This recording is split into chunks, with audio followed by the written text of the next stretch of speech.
Vous savez, quand vous sortez avec quelqu'un, c'est pour découvrir qui est cette personne. La plupart des gens sont tellement occupés à sortir avec d'autres personnes qu'ils ne sont jamais sortis avec eux-mêmes.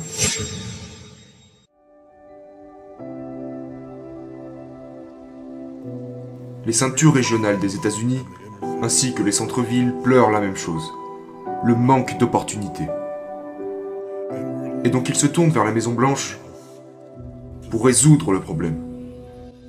Et la réalité est que ça n'arrivera pas. Ça n'arrivera pas. Il y a des gens talentueux et intelligents qui ne trouvent pas d'opportunités. Dans notre communauté, et même dans d'autres communautés, vous avez ce dilemme des personnes qui font des erreurs dans leur jeunesse, qui sont responsables de quelques infractions pénales. Et donc, 25 ans plus tard, ils ne peuvent tout simplement pas trouver d'emploi ni de logement. Et c'est un réel problème. Donc, pour ma part, je me suis dit que plutôt qu'aller chercher un emploi, je pensais qu'il était important de devenir cet emploi. Vous savez, ouais, être un travail. Pour vous engager sur les opportunités qui existent, pour créer votre propre réalité, votre propre business, votre propre entreprise, et devenir votre propre patron. Votre propre patron. Vous devez être vous-même, et pas ce qu'on voudrait que vous soyez. Parfois vous vous reconnaîtrez dans ce que je dis. Parfois les gens vous donnent un surnom, et vous commencez à vivre selon ce surnom. Et cela vous restreint de ce que Dieu veut que vous fassiez de votre vie. Quand vous regardez Jésus qui était le fils d'un charpentier, et qui plus tard sera appelé lui-même charpentier, celui qui manipulait le bois a fini cloué sur le bois. Et ce qui se passe dans la vie à mesure que nous évoluons en tant que personne, nous ne pouvons pas nous laisser incarcérer par tout ce dont les gens nous décrivent, parce que sinon, nous limitons alors ce que le Saint-Esprit peut faire de nos vies. Ces événements accumulés qui s'attachent à la religion bloquent souvent notre vision de la révélation. Ouais. Et parce que j'ai été élevé par un père mourant, né entre deux bébés morts à la naissance. Et j'apprécie vraiment la préciosité de la vie. Le bébé avant moi est mort. Le bébé après moi est mort. Et ma mère s'est accrochée à moi telle une mère ayant déjà perdu un enfant. Et une appréciation de la valeur de la vie est un refus de permettre à quiconque de vous enlever ce grand privilège d'être en vie. Je penserai par moi-même. J'ai avancé dans ma propre direction. Vous pouvez dire et penser tout ce que vous voulez, mais je resterai moi-même. Vous voyez ce que je veux dire? Et le cœur de ce livre dit: ne soyez pas limités. Ne vous arrêtez pas seulement parce que vous pensez que vous ne pouvez pas faire quelque chose, ou que vous ne pouvez pas changer. Évoluez en tant qu'individu. Explorez de nouvelles façons de penser. Faut que je m'arrête parce que je pourrais en parler des heures. Non, c'est super. J'aimerais approfondir cela parce que le principal de vos enseignements est l'un des messages les plus influents. Ce que j'en ai déduit en vous écoutant, c'est sortir de sa zone de confort. Je me demandais cependant, parce que je vous ai également entendu enseigner tellement de choses sur nos capacités, et que chaque personne a reçu un don de Dieu. Pour la personne qui essaie de décider ce qu'elle peut être ou de ce qu'elle peut faire, je pense que je sais ce que j'aime, mais je ne peux pas certifier si je l'ai ou non. Comment faites-vous la différence entre rester dans sa zone de confort versus aller au-delà de nos capacités? Vous n'êtes mesuré en termes de succès que par votre investissement en termes de contribution. Si Dieu a donné à un homme un talent et à un autre 2 talents, il ne s'attendait cependant pas à ce que l'homme avec un talent en produise 10, mais au moins 2. L'homme qui avait 2 talents est revenu avec 4. L'homme qui avait 5 talents est revenu avec 10. L'homme tenant 2 talents revient avec 4. L'homme tenant 5 talents revient avec 10. C'est la même chose. C'est au centuple. Il y a aussi l'homme qui arrive avec un talent et qui repart avec rien du tout. Maintenant, l'apôtre Paul dit que se comparer les uns aux autres n'est pas sage, parce que nous n'avons pas tous le même point de départ. Donc, si je réussis en fonction de ce que mon voisin possède, ce n'est équitable seulement si j'ai commencé avec ce que mon voisin avait lorsqu'il a commencé. Je suis en contact avec moi-même d'une telle sorte que beaucoup de gens ne sont pas. Je me connais. Je sors avec moi-même. C'est drôle, mais c'est vrai. Je suis sorti avec moi-même. Vous savez, quand vous sortez avec quelqu'un, c'est pour découvrir qui est cette personne. La plupart des gens sont tellement occupés à sortir avec d'autres personnes qu'ils ne sont jamais sortis avec eux-mêmes. Quand Dieu a dit à Adam, le tout premier commandement que Dieu confie à Adam dit d'être fructueux. Et vous ne pouvez être fructueux que si vous êtes empli de graines.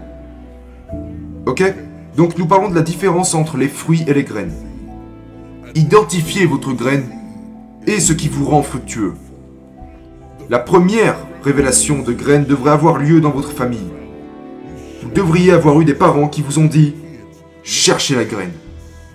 Je vais maintenant vous raconter mon histoire de grand-père que t'as demandé. Tu vas la voir. Nous sommes donc dans mon église et il fait sombre. Il y a mes petits-enfants et des amis à moi. Et nous voulions prendre des photos mais je ne trouvais pas les lumières. Et vous savez, une fois que je les avais trouvées, je n'arrivais pas à les allumer et ça agaçait tout le monde. Et donc nous avons essayé de prendre quelques photos.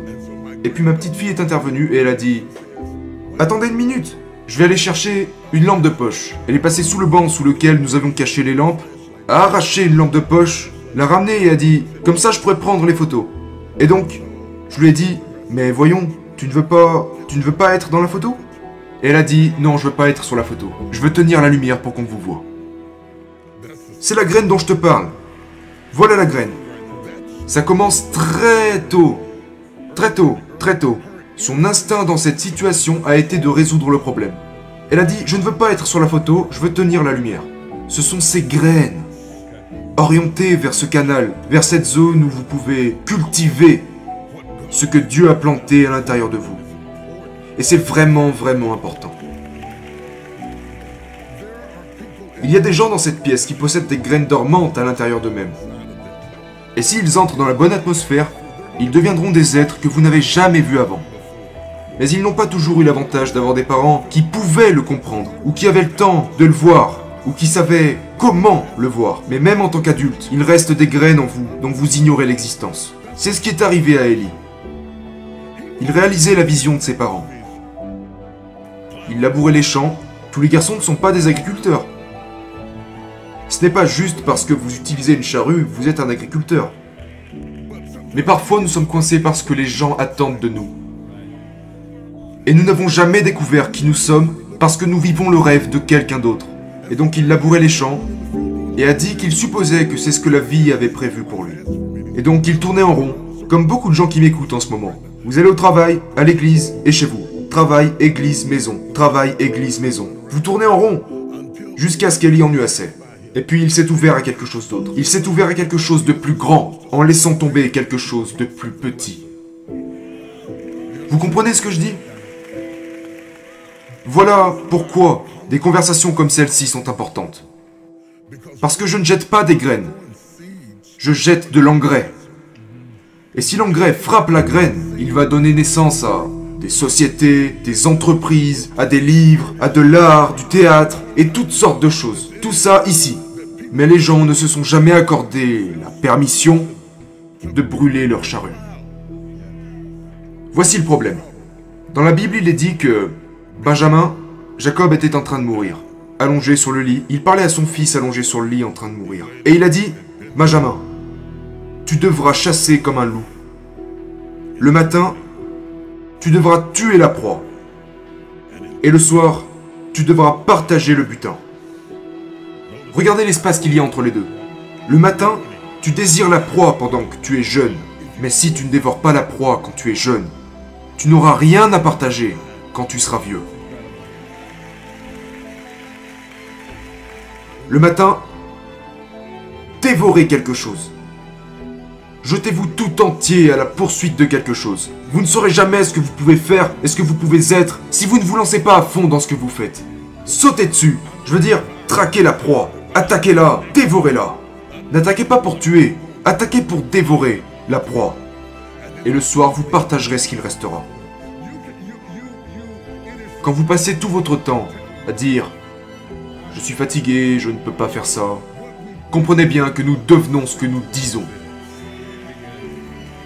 Vous ne gagnerez jamais les Jeux Olympiques si vous dites « Oh, je n'ai pas envie de m'entraîner aujourd'hui ». Mais ce n'est pas parce que je ne veux pas m'entraîner, c'est juste que je veux gagner le trophée. Je veux gagner le trophée, mais je ne veux pas passer par ce qu'il faut pour l'obtenir. Vous dévorez le matin et vous partagerez le soir. Si vous vous lancez dans quelque chose et que ça ne marche pas, c'est ok. Essayez autre chose. C'est ce que disait mon fils. Il finit un diplôme d'ingénieur du son sur 4 ans. Il a dit, je pense que c'est ce que je veux faire, mais supposons que ce n'est pas ma voie. Supposons que je décide de tout abandonner parce que je me serais trompé. Je me suis approché et lui ai dit, ne t'inquiète pas pour ça, fils. Si ce n'est pas ta réelle destination, ça sera la chose qui te mènera à destination. Dieu vous donne une opportunité. Et ce que vous faites de cette opportunité est votre manière de le remercier. Vous comprenez ? Quand Dieu vous donne une opportunité, au lieu de simplement sauter sur l'opportunité, vous êtes censé examiner ce qu'elle pourrait représenter. Je le dis tout le temps. Vous savez, Dieu n'a jamais créé de table. Ouais, j'adore. Continuez, continuez. Dieu n'a jamais créé de chaise pendant toutes ces années en tant que Dieu. Il n'a jamais créé de chaise. Il n'a jamais créé de table. Il a créé les arbres. Et tout le reste dépendait de nous. Quand Dieu vous donne un arbre, imaginez une table, une chaise, imaginez un mur et une pièce, imaginez une cabane en rondin, imaginez ce que vous pourrez en faire, imaginez ce que ça pourrait être, imaginez ce que ça pourrait être. S'il vous tend un enfant, imaginez ce qu'il pourrait devenir. S'il vous tend un conjoint, imaginez ce qu'il pourrait représenter.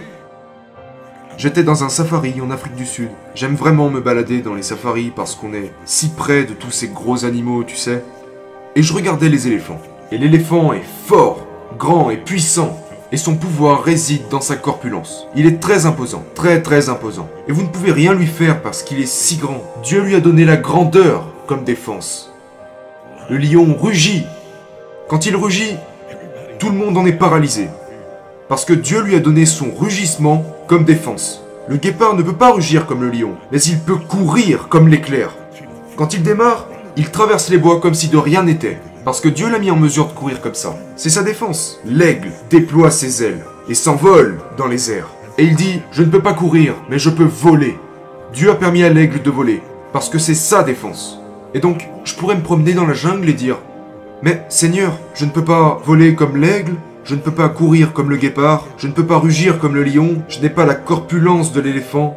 Qu'as-tu donné à l'homme comme défense ? Dans tout l'écosystème humain, quelle capacité ? Que m'as-tu donné ? Je t'ai donné un cerveau. Ton cerveau est ta défense. Et c'est pourquoi Dieu n'a jamais créé de chaise. Il a créé l'arbre. Et puis vous laisse imaginer comment développer. Vous comprenez ce que je dis ? Tu dois regarder autour de toi pour trouver les arbres. Pas des tables. Dieu t'a apporté un esprit. Et la créativité s'occupe du reste. Et ça a fini avec des applications, avec des smartphones, l'ordinateur, et envoyer des satellites dans le ciel. Regardez tout ce que nous avons été capables de faire. Aucune autre créature, aucune autre espèce a envoyé des satellites, créé des smartphones. Regardez ce que nous avons fait avec notre simple tête.